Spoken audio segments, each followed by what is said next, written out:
Oh, I like that angle. Hello. Hi, gang. Hey, here is your Saturday poll question at Smerconish.com. Is the innovation and potential growth from artificial intelligence worth the risk of job displacement? I'll explain why I'm asking that question in just a moment. I'm really eager to delve into that with you. Thank you to my friends at Parks Casino. I have to say, last night I was combination checking in on the World Series, getting ready for my CNN program, and also preparing myself for being at Parks this Wednesday night for the sold out Stories and Cigars with Smerconish. I made a note that early on when I get on that stage at Parks Casino, I'm going to say, the more that you record, the less I'm going to speak. Because I've noticed that in delivering a lot of Mingle presentations, people are holding up their phones and recording everything, which is fine for the Mingle presentation. But if it's stories and cigars off the record, then the more I see cameras, the less I'm going to be inclined to open up. Lots of great entertainment coming to Parks Casino. Straight No Chaser, comedian Ken Jun, Get the Lud Out, a Led Zeppelin tribute, which I've seen and which is terrific. And I think this is really cool in terms of mingle opportunities. They have Sundays, so tomorrow at noon and every Monday at 6 in the sports book, the ultimate fan experience. $1 hot dogs, $3 Miller Lights, $5 Peronis, plus wall-to-wall action on the 150-foot giant sportsbook screens. So check that out and the live entertainment. Some of you I will see on Wednesday night at Parks Casino. You've got to be 21. Gambling problem, call 1-800-GAMBLER. I think I know the storyline for Tuesday's elections. I'm most interested in looking at the Virginia gubernatorial race, the New Jersey gubernatorial race, the Prop 50 battle in California on redistricting, and of course, the New York City mayoral election. And on today's CNN program, David Wasserman from the Cook Political Report is going to be my guest. By the way, little heads up, he'll also be my in-studio Election Day guest. I'm really looking forward to that on Tuesday.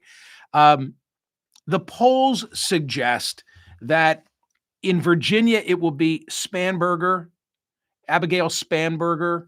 In New Jersey, it'll be Jackie Sherrill, although Mikey Sherrill running against Jack Ciattarelli, although that could be close. Who knows? Who knows? The Hispanic vote in New Jersey is going to be perhaps outcome determinative.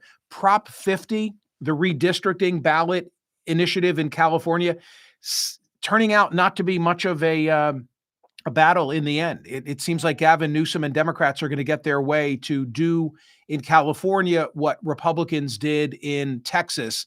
And Zohran Mamdani seems to be the favorite, is the favorite in New York City. So I'm not predicting, but I can see a scenario where on Tuesday night, you've got a split screen between these two Democrats elected governor, Sherrill in New Jersey, Spanberger in Virginia. Like, that's one side of your screen. Like, are they the future of the Democratic Party talking about affordability issues? Or is it the self-described Democratic socialist Zohran Mamdani in New York City? I mean, I can just imagine that if you're clicking around on Tuesday night, that will be the debate among the pundit class.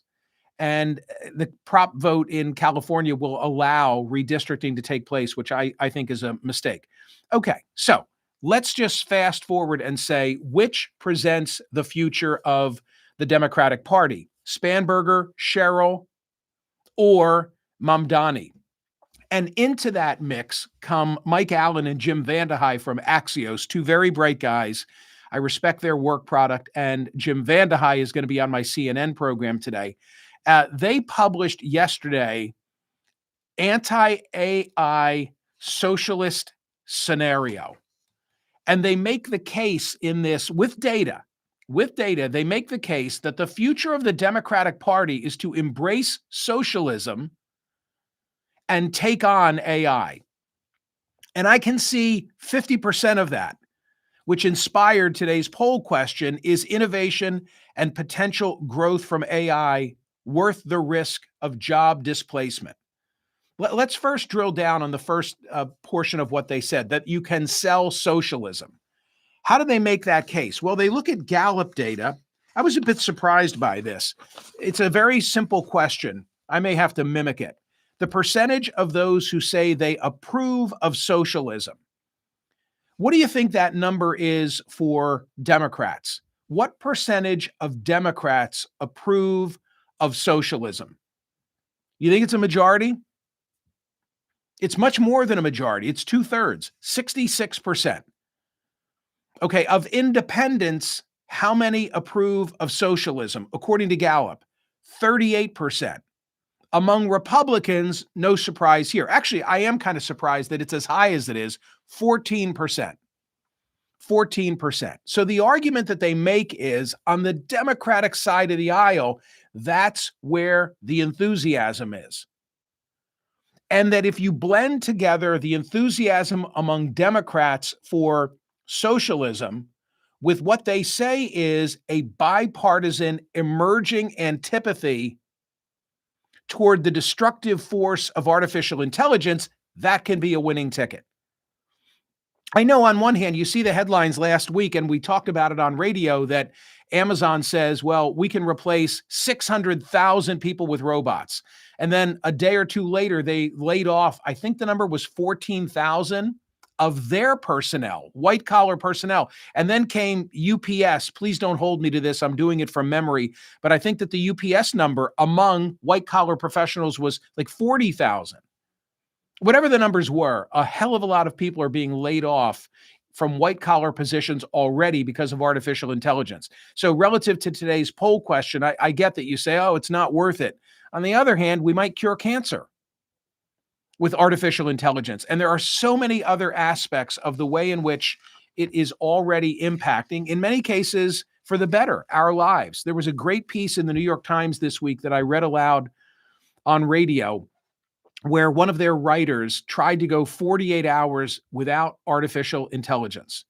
And from the moment that he woke up and looked at his phone and realized, wait a minute, I can't rely on my phone because of all the AI that it encompasses, to not being able to use the water because the water supply line is regulated by AI, and the subway system uses AI both to catch violators of fares, meaning those who jump over the turnstile, and keeping the trains on schedule, and on and on and on. It's like, it was really well done. Every aspect of our lives already impacted by AI in a good way, right? In terms of speeding things up and intelligence and relying on data. But the downside is the displacement of the workforce. So that's what I'm asking today. Is innovation and potential growth from AI worth the risk of job displacement? I will say to Jim Vandehei, on the other aspect, that Democrats' future lies in being both antagonistic toward AI and embracing socialism. I think that the cheering that you're hearing is coming from Republicans on that score. I think they would like nothing more than to have Zohran Mamdani be the face of the Democratic Party, because although I think you can sell democratic socialism in New York City, you can sell it in AOC's congressional district, you can sell it in Vermont for Bernie, I don't think you can sell it nationally. I do not think you can sell it nationally. I just think that the connotation is so great that that's not going to happen. Here's the way the Axios piece begins. Two unfolding forces will shape significantly the short-term future of the Democratic Party. Officials tell us, one, the popularity of socialist candidates and ideas, especially among grassroots Democrats, and two, AI increasing energy costs, joblessness, and inequality. Both of these trends are accelerating and spilling into national politics in high-profile ways, and they then go on and say that this future of the Democratic Party was encapsulated or captured last weekend at a rally where you had Bernie, AOC, and Mamdani electrifying, quote unquote, electrifying a crowd, which was then chanting, "Tax the rich." Chants roared, "New York is not for sale, tax the rich." Young people cheered wildly. It was a stunning socialist celebration. And they say it's not just a New York thing. I'm not so sure about that. I went through the data from the New York Times a week ago, where the Times looked at every congressional race in the 2024 cycle, and they looked at those districts where Trump won in the district for the presidential line, but that a Democrat won running for Congress, or Kamala Harris won on the presidential line and a Republican won for Congress. And what did they find in those isolated 16 instances? The candidate that won the congressional race was a moderate. I did a whole pitch here last week on CNN about how in a competitive general election race, it's moderation that wins. You know, the difficult part is getting nominated if you are a moderate and not an extremist as a D or as an R. So that continues to be my mindset, but I'll discuss it with Jim Vandehei on television today. Go vote on the Saturday poll question at Smerconish.com and tell me, is AI worth the downside?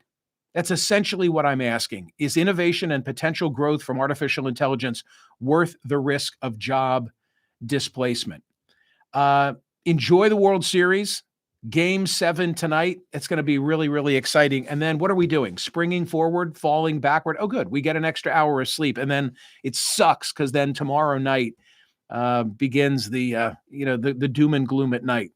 I hate it. I hate it. That'll be the poll question tomorrow, I assure you. Gang, remember, we have 6 episodes of The Mingle Project that have been released on my YouTube channel. Please subscribe, watch them. Episode 7 coming this week. I'm really, really excited. Charles Murray Coming Apart is my guest in episode 6, and I've got another really deep thinker for episode 7. Okay? Thank you. Have a wonderful weekend. Go vote on the poll question at Smerconish.com.